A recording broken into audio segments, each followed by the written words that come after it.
આજ તો ખાઈ ખાઈને ભૂક્કા કાઢી નાખ્યા ઓ. તો જય શ્રી રામ મિત્રો, મારા મિની બ્લોગમાં આપણું હાર્દિક સ્વાગત છે. નાઈ ધોઈને તૈયાર થઈ ગયા છે આપણે. તો ચાલો કેવો લાગુ થોડુંક કોમેન્ટ કરી દેજો. હવે આપણે માતાજીની દીવાબત્તી કરી નાખવી. દીવાબત્તી કરીને આવી ગયા ભાખરી ખાવા. પછી તો આપણે નીકળી ગયા ઓફિસ તરફ જવા માટે. બપોર પડી ગયું ને બેસી ગયા જમવા બધા મિત્રો સાથે. પછી તો સાંજ પડી ગઈ ને આવી ગયા બધા ફ્રેન્ડ સાથે પિઝા ખાવા હોટલમાં. આ આપણા ઓફિસના બધા ફ્રેન્ડો છે, જોઈ લો આપણા ભાઈબંધો.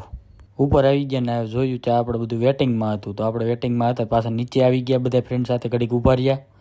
આ ભાઈબંધ કે મારે જવું પડશે બારી કે 2 નંબર. પછી આપણો વારો આવી ગયો ને અમારા વિશાલભાઈ જો ભાતમાં બાકા શીખી બોલાવવા મળ્યા છો, જેમ મન ફાવે એમ. જો આ પછી કર્યું નકરું ભેગું. આ જો અમારો ભાઈબંધ નકરો ખાસ કરે, ઓલો જો આ જો. પછી તમારા ભાઈએ કરી દીધું ચાલુ ખાવાનું, ધીમે ધીમે આકા રાખે જો. પછી તમારો ભાઈ મંડાણો બાકા શીખ કરવા જો. આ ધૂપ ઢૂપ બધું અંદર જાય.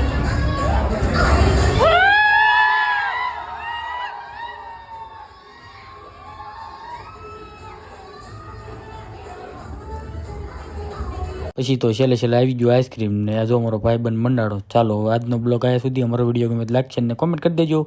જય દ્વારકાધીશ.